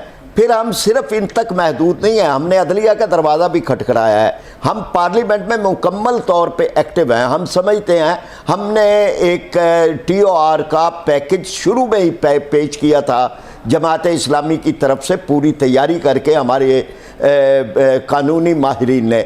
फिर इसी तरह से हमने एक अमेंडमेंट का बिल दिया है, जो जितने भी हमारे नैब है, FBR है, हमारी जितने भी एंटी करप्शन के से मुतल्लक कवानीन हैं, उनके अंदर भी अमेंडमेंट का, इसलिए कि वो बेजान से कवानीन है और जो अज खुद उन्हें कार्रवाई करनी थी। रहते हुए कोई मोमेंटम नहीं पकड़ पा रही आपकी तहरीक, तो आप अपने इत्तेहादी से मिल क्यों नहीं जाते? जैसे पहले पाकिस्तान अवामी तहरीक वाले मिले हुए थे इमरान खान साहब के साथ या वो इनके साथ, तो इनसे मिल क्यों नहीं जाते आप, जब मकसद है क्या आपका? खैर, वैसे अगर उनका नुमाइंदा हो तो आप उनसे यही सवाल उनसे कर लें कि जमात इस्लामी ने तो पहले से शुरू किया है, आप उनके साथ मिल क्यों नहीं जाते। लेकिन मैं ये समझता हूँ कि असल मिलना तो मौक़िफ़ एक होना चाहिए, आपका नज़रिया एक हो, आपके मुतालबात एक हो, आपका रुख एक हो, आपका हदफ एक हो, फिर उसके बाद अगर मुख्तलिफ शहरों में मुख्तलिफ जमातें अगर अपनी कार्रवाई करती हैं प्रोग्राम, तो ये तो मुख्तलिफ अतराफ से दबाव डालने वाली बात है।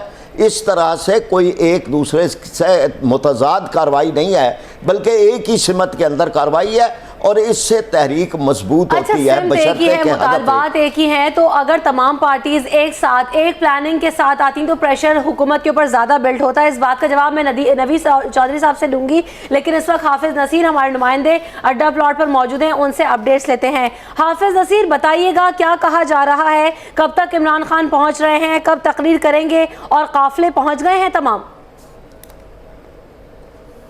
पाकिस्तान तहरीक इंसाफ के आज अड्डा प्लॉट पर 30 सितंबर को होने वाले जलसे की बात करें तो यहाँ पर तो जो कप्तान का टाइम है और जो ज़िला इंतज़ामिया की जानिब से टाइम दिया गया है वो यहाँ पर 4 बजे से 9 बजे तक का टाइम है। और यहाँ पर जो इंतज़ामिया है पाकिस्तान तहरीक इंसाफ की, उनकी जानिब से कहा जा रहा है कि जो कप्तान है वो तकरीबन 7:30 और 8 बजे के दरमियान यहाँ पर पहुँच जाएंगे।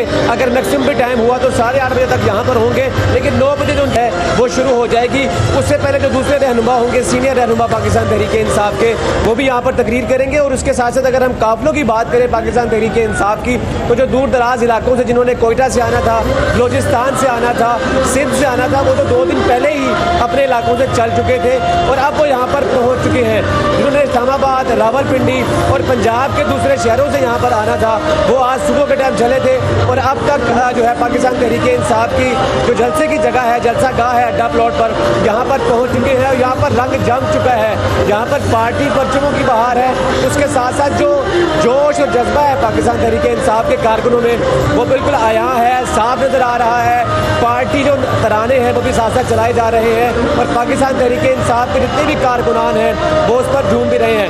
मेरे पीछे भी आप देख सकते हैं कि जो रोड आ रहा है ठोकर न्याज बेग से और जो जलसा गाह बनाई गई है, इन 2 रोड्स के ऊपर जो जगह रखी गई है, यहाँ पर जितनी भी कुर्सियाँ रखी गई थी, तकरीबन 4000 से ज़ायद कुर्सियाँ थी, वो अब तमाम फिल हो चुकी हैं। अब तकरीबन पाकिस्तान तहरीक इंसाफ के जो कारकुनान हैं उनके लिए कुर्सियाँ भी नहीं है।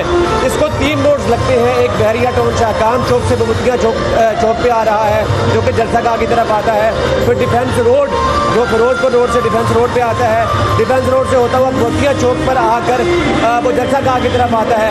इसी तरीके से ठोकर न्याज बेग जो रोड है वो सीधा अड्डा प्लॉट की तरफ आ रहा है। तो जितने भी लाहौर से आ रहे हैं और जो लाहौर से बाहर से आ रहे हैं लोग, वो इन 3 डिफरेंट रास्तों को जो है इस्तेमाल करते हुए जलसा गाह की तरफ आ रहे हैं। लेकिन सबसे अहम बात यह है कि आज जो है रुकावटें नहीं है। पाकिस्तान तहरीक इंसाफ के जितने भी कारकुनान आ रहे हैं उनको रोका नहीं जा रहा। हम देखते हैं जब भी पाकिस्तान तहरीक इंसाफ का जलसा होता है तो कंटेनर्स लगा दिए जाते हैं, रुकावटें खड़ी कर दी जाती हैं और जो दूसरे लोग होते हैं जो जलसा गाह में नहीं आते या जो आम सिटीजन होते हैं उनको परेशानी का सामना करना पड़ता है। लेकिन आज ऐसा देखने में नहीं आ रहा। लेकिन पाकिस्तान तहरीक इंसाफ के जितने भी कारकुनान हैं वो पुरजोश हैं और यहाँ पर कप्तान का इंतज़ार कर रहे हैं और उनकी तकरीर को लेकर जो उन्होंने आज तकरीर करनी है, क्योंकि उनके तकरीर के 2 हिस्से हैं जिसमें उन्होंने एक तो मोदी और कश्मीर पर पैगाम देना है, उसके बाद जो वज़ीर आज़म नवाज शरीफ हैं उनको पैगाम देना है और उसके साथ साथ पनामा लीक्स पर बात करनी है और अगला लाए अमल भी साथ साथ बताना है। इसी को लेकर जो कारकुनान है वो काफ़ी पुरजोश हैं, ना सिर्फ पंजाब से बल्कि पख्तूनख्वा से, सिंध से, बलोचिस्तान से, तमाम जितने भी सूबे हैं, तमाम से जितने भी लोग हैं पाकिस्तान तहरीक इंसाफ के कारकुनान वो इस जलसे में पहुँचे हैं और बहुत बड़ी तादाद है यहाँ पर पाकिस्तान। ठीक है हाफिज तौसीफ, आपने हमें अपडेट किया, आपका बहुत शुक्रिया। मदिया भी वहीं पर मौजूद हैं, अपडेट्स लेते हैं। मदिया, बताइएगा ख़वातीन की तादाद कितनी है और ख़वातीन के इंतजाम कैसे हैं, क्योंकि हम देखते हैं कि तहरीक इंसाफ में के जलसों में कई दफ़ा ख़वातीन के साथ बदमज़गी के वाक़यात पेश आए हैं, तो उनकी सिक्योरिटी कैसी है, इंतजाम कैसे हैं? जी बिल्कुल, इस वक्त आप देख सकते हैं कि यहाँ पर कितना शदीद रश है और बिल्कुल भी जो है आपको आवाज़ भी शायद मुश्किल समझ आए मेरी। यहाँ पर बड़ा जलसा है तो बड़ी ही शिरकत है लोगों की। आप देख सकते हैं मैं अड्डा प्लॉट में मौजूद हूँ जहाँ पर जो जलसे में शरीक है लोग कितनी बड़ी तादाद में पहुँचना शुरू हो गए हैं। कप्तान थोड़ी ही देर बाद यहाँ पर मैदान सजाने आएंगे और लोगों की बड़ी तादाद अपने घरों से काफिलों की सूरत में, टोलियों की सूरत में यहाँ पर पहुँचना शुरू हो चुके हैं। 25,000 से ज़ायद जो लोग हैं उनके बैठने का इंतजाम किया गया है। बिल्कुल मेरे पीछे आप देख सकते हैं कि मेरे पीछे जो है कंटेनर से स्टेज सजाया गया है जहाँ पर कप्तान अब से कुछ देर बाद खिताब करेंगे। 60 फुट और 4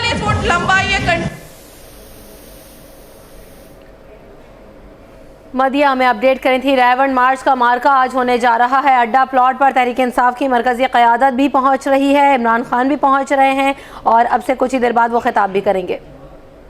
मदिया बताइएगा, मैं आपसे जानना चाह रही थी ख़वातीन के जो अहाता रखा गया है उसमें इंतजाम कैसे हैं? वो सर अंजाम देंगे। अगर ख़वातीन की बात की जाए तो बिल्कुल मेरे पीछे आप देख सकते हैं कि ख़वातीन की कितनी बड़ी तादाद यहाँ पर मौजूद है और आहिस्ता आहिस्ता यहाँ पर जो पंडाल है ख़वातीन के लिए इंक्लोजर जो बनाया गया था वो सस्ता जा रहे हैं। ख़वातीन हाथों में परचम उठाए, झंडे लहराए, यहाँ पर जो कप्तान है उनका इंतज़ार कर रही है। निहायत जोश है उनमें, जज्बा है अपने कायद से। आज कितनी बड़ी तादाद है। ये ख़वातीन के लिए एक सेपरेट बनाया गया। रायवंड से आने वाले रोड को कंटेनर्स लगा के और कारदार तारे लगाकर बंद कर दिया गया है। अगर एंटरटेनमेंट की बात की जाए तो जलसे में उसकी भी कोई कमी नहीं। लोगों के लिए यहाँ पर खाने पीने की भी स्टॉल्स लगाए गए जहाँ पर अपनी मनपसंद जो चीज़ें हैं वो खाई जा सकती है। चटपटे चाट भी है, ठंडे के लिए जूसेस भी दस्तयाब है। किसी चीज़ की कोई कमी नहीं। जलसा ना हुआ ये तो कोई जश्न का समा लग रहा है। अगर दूसरी तरफ बात की जाए मर्दों की तो मर्दों की बहुत बड़ी तादाद जो है वो आ चुकी है यहाँ पर और दूर दूर तक जो है मर्द ही मर्द दिखाई दे रहे हैं, हाथों में झंडे उठाए, कप्तान का कौमी लिबास पहने, परचम लपेटे, मुंह पे जो पेंट करवा चुके हैं, अपने जोश में भंगड़े डाले जा रहे हैं, ढोल की थाप पे रक्स किया जा रहा है। डीजे वली संत यहाँ पर मौजूद है जो जोश गरमाने के लिए यहाँ पे तहरीक इंसाफ के तराने बजाने में मसरूफ है। स्टेज के बिल्कुल पीछे यहाँ पे डीजे है जो तराने बजा रहा है, जिसके वहाँ पर जो है लोग रक्स कर रहे हैं, लड़के भी लड़कियाँ भी, जश्न मनाया जा रहा है। अब से कुछ देर बाद कप्तान यहाँ पर आएंगे और अपने जलसे से खिताब करेंगे। रायवंड से 4.5 किलोमीटर दूर अड्डा प्लॉट पे। ठीक है मदिहा, आप हमें अपडेट कर रही थी, आपका बहुत बहुत शुक्रिया। कुछ देर बाद कप्तान खिताब भी करेंगे। जाने से पहले मैं नवी चौधरी साहब आपसे पूछना चाह रही थी कि हमने देखा कि पीपल्स पार्टी की जानिब से भी पनामा लीज के मामले पर तहफ़्फ़ुज़ात थे और बाकायदा तौर पर मुतालबा किया गया कि वज़ीर आज़म इसका जवाब दें। लेकिन जब बात आई आपके रहनुमाओं की जानिब से भी कहा गया कि हम भी सड़कों पर होंगे, अगर तहरीक इंसाफ मुशावरत कर लेती तो शायद हम भी साथ निकल आते। तो आप क्या समझते हैं कि वो इंटेंसिटी पाकिस्तान पीपल्स पार्टी की जानिब से दिखाई नहीं दी गई जो इंटेंसिटी पाकिस्तान तहरीक इंसाफ की जानिब से हम देख रहे हैं? आपने इससे पहले एक सवाल प्राचा साहब से भी किया था कि तमाम पार्टियां मुश्तरका तौर पे क्यों नहीं निकल रही। जी देखिए, कोई भी तहरीक जो है वो तब तक कामयाब नहीं होती जब तक तमाम पार्टियां किसी ना किसी प्लेटफॉर्म पे इकट्ठी ना हो। इंडिविजुअली बड़ी देर से इमरान खान साहब लगे हैं लेकिन उसका रिजल्ट उनको वो पॉजिटिव नहीं मिलेगा। आपको याद होगा जब असेंबली के बाहर वो बैठे थे तो तमाम पार्टियां PMLN के साथ मिलकर पार्लियामेंट को बचाने के लिए चली गई थी, वो नाकाम हुए, चाहे वो कितने दिन भी करें। यहाँ भी चाहे वो सारी उम्र बैठे रहें, वो चीज़ कामयाब नहीं हो सकती जब तक आप पूरी पार्टियाँ इसमें शामिल नहीं करेंगे। पार्टियाँ शामिल होती हैं किसी इश्यूज़ के वाले से। एक इशू है पनामा, उसको हल करने के लिए उसका प्लान करना पड़ा। लेकिन अगर आप सोलो फ्लाइट पे जाएंगे, जैसे तारुल कादरी साहब नॉर्मली सोलो फ्लाइट पे चले जाते थे, इस तरह इमरान खान साहब भी सोलो फ्लाइट पे चले जाते हैं तो रिजल्ट नहीं आता। मैं आपके सामने तो नबी साहब, पाकिस्तान पीपल्स पार्टी ये स्टेप ले लेती, तमाम ऑपोजिशन जमातों को इकट्ठा कर लेती। मैं समझता हूँ कि अगर एक बात याद कराऊँ, यहाँ ये जो अड्डा प्लाट है, इस अड्डे प्लाट पे एक पहले जलसा काजी हुसैन अहमद साहब ने किया था और उस वक्त भी उन्होंने यही नारा लेके वहाँ इंडिविजुअली चले गए थे और वहाँ जा किया था ज़ालिमों काजी आ रहा है। और बड़ा मशहूर वाक़या, ये दूसरा जलसा हो रहा है वहाँ, ये पहली दफ़ा नहीं अड्डा प्लाट पे जलसा हो रहा है। ये थोड़ा सा तारीख़ इसलिए भी मैं थोड़ी याद करवा दूँ लोगों को। तो वो भी उस वक्त बहुत टेंस था माहौल, बड़ी टेंशन थी कि पता नहीं क्या हो जाएगा, क्या हालात हो जाएंगे, मियाँ साहब का महल उड़ जाएगा, बहुत सी चीज़ें उस वक्त भी टेंशन थी। लेकिन इट एंड्स एमिकेबली और आराम से हो गया। आज भी यही हालात नज़र आ रहे हैं। अभी आपने पूछा कि क्या वो वहाँ बैठने का, मैं नहीं समझता बैठने का करेंगे। बात यह है कि इमरान खान साहब ने जब से रात कहा एक बात कि जी वो मोदी को जवाब देंगे और मोदी का, मैं समझता हूँ कि इसको पोलिटिसाइज़ करने की बजाय इन इशूज़ को, ये नेशनल सिक्योरिटी के इशूज़ जो है वो पोलिटिसाइज़ करने से बेहतर है आप एक कंसेंसस बना के निकलें। अगर आप समझते हैं कि आप कन्विंस करें दूसरी पार्टियों को इत्तेहाद बनते हैं। MRD की तहरीक इस मुल्क में उसी तरह चली थी, हमारे बहुत से इख्तलाफत थे। भुट्टो साहब को नया नया फांसी दी गई थी और MRD में वो लोग शामिल थे जो भुट्टो साहब के मुखालिफ थे, लेकिन हमने ये नहीं सोचा कि इसका हमें नुकसान है, ये फ़ायदा हमने जाके उनके साथ मिले और वो पार्टी की वो इतनी ज़बरदस्त तहरीक चली कि जो आज भी लोग उसको याद करते हैं। ARD की तहरीक नवाज शरीफ के खिलाफ चली और वो भी याद है। इसलिए मैं समझता हूँ कि तहरीकें उस वक्त कामयाब होती हैं जब आप पूरे कंसेंसस बना के बाहर निकले। अगर आपके अंदर डिवीजन हो और आप समझे कि मैंने गुड्डी लूटनी है, ये गुड्डी लूट प्रोग्राम जो है ना उससे काम नहीं चलेगा। जो निकलता है वो समझता मैं गुड्डी लूटूँ। पीपल्स पार्टी कंस्ट्रक्टिव सोच लेके आगे चलती है। पीपल्स पार्टी ये नहीं होती कि टाइमली फ्रेम करेगी आज वक्ती तौर पे मुझे 2 रुपये का फ़ायदा या 4 का फ़ायदा। वो आगे सोच रही होती है कि किस तरीके से जमहूरियत को नुकसान ना पहुँचे, किस तरीके से मुल्क के अंदर बेहतरी आए। जैसे मैंने भी आपको कहा ऑल पार्टीज कॉन्फ्रेंस का कॉन्सेप्ट दिया, ये इसीलिए कहा गया कि आप अपने आप को मुतहद करके निकलें और इस इशू को लेकर चलें। पनामा इशू बहुत बड़ा इशू है। असेंबली के अंदर तमाम पार्टियां मुतफिक हो चुकी थी, तमाम पार्टियों ने एक फैसला कर लिया और मुतहदा अपोजिशन आज भी मौजूद है, आज भी उनको सबको साथ लेकर चलेगी तो आगे चलेगा। चीजें हैं जिनको एड्रेस करना चाहिए। पीपल्स पार्टी सिंध से बाहर जलसा तो कर नहीं सकती इतना कामयाब जितना इमरान खान साहब करते हैं। ठीक है, भुट्टो साहब का दौर, बाद में बीबी साहब का जो जलसा उन्होंने लाहौर में आते किया था, इसका कोई मैच नहीं है। लेकिन अब पीपल्स पार्टी कहाँ खड़ी है? सिंध से बाहर निकलना उनके लिए मुश्किल है। ये तमाम चीजें भी शायद आपको रोके रखें। आपने 2013 के इलेक्शन को बैरोमीटर बना लिया और आपने कहा जलसा कर नहीं सकती। रहीम यार खान में जलसा अभी कुछ अर्सा पहले ही हुआ, कुछ ज़्यादा पुरानी बात नहीं है, कुछ 3-4 महीने हुए हैं और वो जलसा सब ने देख लिया था कि वो कितना बड़ा जलसा था। वो पंजाब में ही था, वो सिंध में नहीं था। और आइंदा क्योंकि इस वक्त हमारी तंजीम साजी मुकम्मल हो रही है, जो और को 2-4 दिनों तक या 1 हफ्ते या 2 हफ्ते तक अनाउंसमेंट आ जाएगी, क्योंकि कल से मीटिंगें शुरू हो रही हैं उनकी।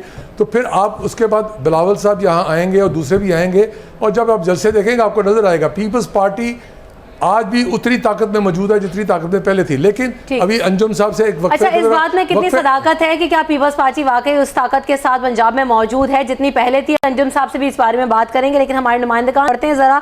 शाहिद सप्रा मौजूद हैं, हाफिज तौसीफ साहब मेरे साथ मौजूद हैं, हमारे दोनों नुमाइंदगान। शाहिद सप्रा बताइएगा, क्योंकि सुबह से काफिले आ रहे हैं और कल रात से तैयारियां मुकम्मल कर ली थी, लोग भी पहुंचना शुरू हो गए थे, तो सुबह से जो लोग मौजूद होंगे एक टायरिंग फैक्टर भी होता है। अभी तक आपको वो लोगों में दिखाई दिया ये मोराल उसी तरह से बुलंद है जिस तरह खान साहब के जलसों में होता है लोगों का? जी बिल्कुल, पाकिस्तान तहरीक इंसाफ की जानिब से जो आज पनामा लीग्स और दीगर जो उनके मुतालबात हैं उसके हवाले से जो राइवंड मार्च का ऐलान किया गया, तो अड्डा प्लॉट जो है उसको सिलेक्ट किया गया था कि यहाँ पे वो अपना स्टेज और अपना एहतजाज है रिकॉर्ड करवाएंगे। तो इस वक्त जो बात की आपने कि पाकिस्तान तहरीक इंसाफ के जो कारकुन हैं उनकी जानिब से हमेशा जो रवायती जोश जज्बा होता है वो अभी तक देखने में आ रहा है। अगर तो 1 से 1.5 घंटा कबल की बात की जाए तो शहरियों की बहुत कम तादाद जो है वो यहाँ पे पहुँची थी, लेकिन चूँ जैसे जैसे मौसम जो है वो ठंडा होता जा रहा है, सूरज गरूब होने वाला है, तो मौसम में तब्दीली आने के बाद जो कारकुन है उनकी बड़ी तादाद जो है वो जलसा गाह की जानिब आ रही है। अगर जनूबी पंजाब की बात की जाए तो जनूबी पंजाब से अब सुबह जिसमें मुल्तान, जिला लोधरा और इसके साथ साथ दीगर जो मुल्क का इलाके हैं वहाँ से बड़ी तादाद में जो टोलियों की सूरत में और काफिलों की सूरत में कारकुन जो है वो यहाँ पे पहुँचे थे, जो इस वक्त भी यहाँ पे मौजूद हैं। लेकिन अगर मैं स्टेज की बात करूँ तो स्टेज का हजरात हैं उनके लिए पाकिस्तान तहरीक इंसाफ की जानिब से कहा गया कि 4000 के करीब जो है वो कुर्सियां लगाई गई हैं। लेकिन दूसरी जानिब अगर स्टेज की राइट साइड की बात की जाए तो राइट साइड पे खवातीन के लिए बहुत बड़े जो इज्तिमागाह है वो बनाई गई है, जहाँ पे कुर्सियां लगाई गई हैं, जहाँ पे खवातीन जो है वो बैठेंगी। गो के अभी तक जो है खवातीन की बहुत कम तादाद जो है वो पहुँची है, चूँकि पाकिस्तान तहरीक इंसाफ का अगर जलसे की बात की जाए तो उसमें अमूमन यही होता है कि पाकिस्तान तहरीक इंसाफ की जो खवातीन हैं वो बड़ी तादाद में शरीक होती हैं। लेकिन अभी तक चूँकि मौसम में अब तब्दीली आई है, नमाज मगरिब का वक्त होने जा रहा है, तो अब जो कारकुन हैं उनकी आमद का सिलसिला शुरू हो गया है। पहले ये बात की गई थी कि पाकिस्तान तहरीक इंसाफ की जानिब से कि इमरान खान जो है वो 4 से 5 के दरमियान यहाँ पे पहुँचेंगे, चूँकि उस वक्त गर्मी भी थी, हब्स भी थी और कारकुन जो हैं उनकी बहुत कम तादाद यहाँ पे मौजूद थी। अब उनकी तादाद जिस तरह बढ़ती जा रही है तो जो कायदीन है वो भी यहाँ पे उनकी आमद का सिलसिला शुरू हो गया है। इमरान असमिल यहाँ पे मौजूद हैं, अब्दुल अलीम खान यहाँ पे मौजूद हैं, इसके साथ साथ दीगर जो मरकजी रहनुमा है यहाँ पे मौजूद है। मुख्तलिफ किस्म के जो पार्टी तराने हैं वो बजाए जा रहे हैं, शुरका जोश जज्बा जो है उसको बढ़ाया जा रहा है। अब लग रहा है कि पाकिस्तान तहरीक इंसाफ जो कि राइवंड मार्च का अच्छा, हाफिज तौसीफ की जानिब बढ़ते हैं। शायद हाफिज ये बताइएगा कि पहले कहा जा रहा था जिस इस तरह से कि नून लीग की एक डंडा बरदार फोर्स थी जो कि अब हमें दिखाई नहीं दे रही, लेकिन उसके जवाब में खान साहब ने भी कहा था कि लोग अपना तहफ़्फ़ुज़ करें और भरपूर जवाब दें। ऐसी कोई एक्टिविटी तो आपको दिखाई नहीं दी गई कि लोग बैट्स लेकर पहुंच रहे हों, इंतजामात हो उनके पास जवाब देने के लिए। अंडे टमाटरों की भी बात हमने देखी थी, लेकिन ऐसा कोई माहौल तो नहीं है। जी बिल्कुल, अगर बात करें उन फोर्सेस की तो हमें यहाँ पे तकरीबन 2 घंटे पहले या 2.5 घंटे पहले यहाँ पर ऐसी फोर्स ज़रूर नज़र आई जिन्होंने हाथों में डंडे भी उठाए हुए थे, टमाटर भी उठाए हुए थे। लेकिन अब चूँकि उस वक्त तादाद भी बहुत कम थी और जो लाहौर से थे, जो नज़दीक के इलाकों से लोग आए हुए थे, पाकिस्तान तहरीक-ए-इंसाफ के कारकुनान थे, उन्होंने ये बंदोबस्त ज़रूर किया हुआ था। और जो टाइगर फोर्स है पाकिस्तान तहरीक-ए-इंसाफ की, उन्होंने भी ये ज़रूर इंतज़ाम किया हुआ था। लेकिन अब क्योंकि शाम का वक्त हो गया है, ठंडा वक्त है, तो यहाँ पर अब वो घुल मिल गए हैं। जितने भी पाकिस्तान तहरीक-ए-इंसाफ के कारकुनान हैं नज़र तो नहीं आ रहे, लेकिन यहाँ पर मौजूद ज़रूर हैं। किसी भी ऐसे वाक़े से निमटने के लिए पाकिस्तान तहरीक-ए-इंसाफ की जो यूथ है वो यहाँ पर मौजूद है। हमारी उनसे बात भी हुई, उनका ये कहना था कि हम रायगंज पर मौजूद हैं तो यहाँ पर उनको ख़तरा भी मौजूद है, क्योंकि जो वज़ीर आज़म है उनका घर भी साथ मौजूद है, तकरीबन 1 से 2 किलोमीटर के फासले के ऊपर। तो यहाँ पर किसी भी किस्म का वाक़या हो सकता है, तो उससे निमटने के लिए जो यूथ है उनका ये कहना था कि उन्होंने हाथों में बल्ले भी उठाए हुए हैं, टमाटर भी उठाए हुए हैं। लेकिन अब जितनी गैदरिंग है यहाँ पर पाकिस्तान तहरीक-ए-इंसाफ के कारकुनान की, वो यहाँ पर नज़र नहीं आ रहे।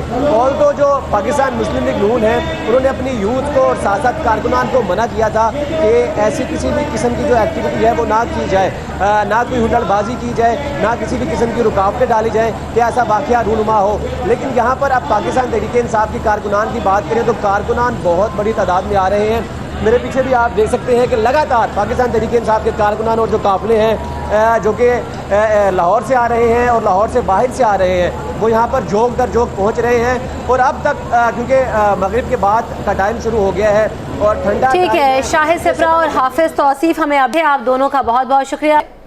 वापस चलते हैं डिस्कशन की जानिब। अंजुम साहब, क्या कहेंगे आप? आज का दिन कोई आप उम्मीद रखते हैं कि इमरान खान साहब कोई उसको फैसला कुन दिन बनाएंगे, अपनी मूवमेंट को कोई नया मोड़ देंगे, या फिर प्रेशर बिल्डअप करने की कोशिश है? अवाम का जो समंदर जो कहते हैं कि उनके सामने होता है वो दिखाएंगे? और बस प्रेशर तो जब क्राउड इकट्ठा होता है, लोग इकट्ठे होते हैं, और ये पॉलिटिकल सोसाइटी है, इसमें इतनी बड़ी गैदरिंग जो है वो प्रेशर तो है। अब प्रेशर कितना बड़ा बनता है? क्या इमरान खान साहब जो है वो 1.5 लाख का यहाँ अगर मजमा इकट्ठा कर लेते हैं तो जाहिर है कि फिर एक सोलो फ्लाइट के बावजूद वो एक बहुत बड़ा प्रेशर हो जाएगा। फिर जो हमारी डीप स्टेट है वो भी इन्वॉल्व हो सकती है, और फिर इवन पीपल्स पार्टी और जमात इस्लामी ये भी मुतासर हो सकते हैं, क्योंकि क्राउड खुद ये भी तो क्राउड की बुनियाद पे बड़े बने हुए हैं ना।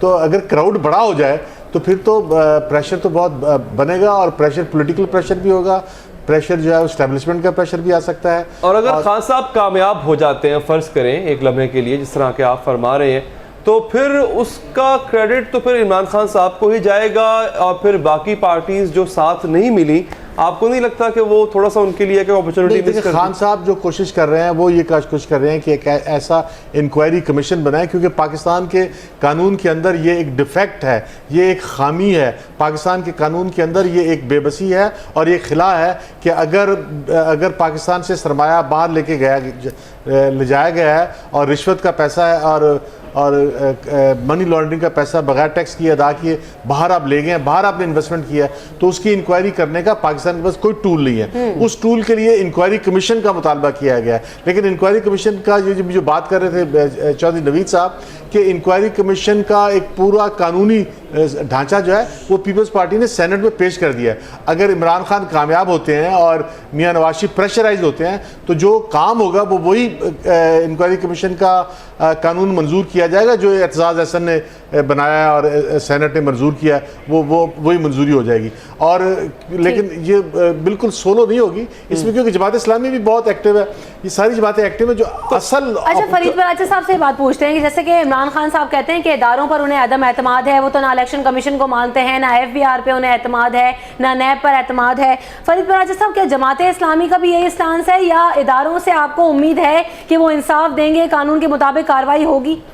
नहीं, इदारों ने तो अगर काम किया होता तो ये पनामा पेपर्स लीक्स का मामला आता ही क्यों? यानी कोई चीज़ें जो हैं वो मुल्क से बाहर गई हैं तो FBR भी जिम्मेदार है, उसमें सिक्योरिटी एक्सचेंज भी, आप कितने FIA कितने इदारे हैं, लेकिन असल सवाल यह है कि क्या हम सिर्फ एहतजाज करके अपनी बात ख़त्म कर देंगे और ये पानामा पेपर्स लीक्स का मामला जो है ये भी बायस दीगर इश्यूज़ की तरह अपनी मौत आप मर जाएगा, या इसके ज़रिए से हम कोई मुल्क को करप्शन से निजात दिलाने का मुस्तकिल निज़ाम कायम करेंगे।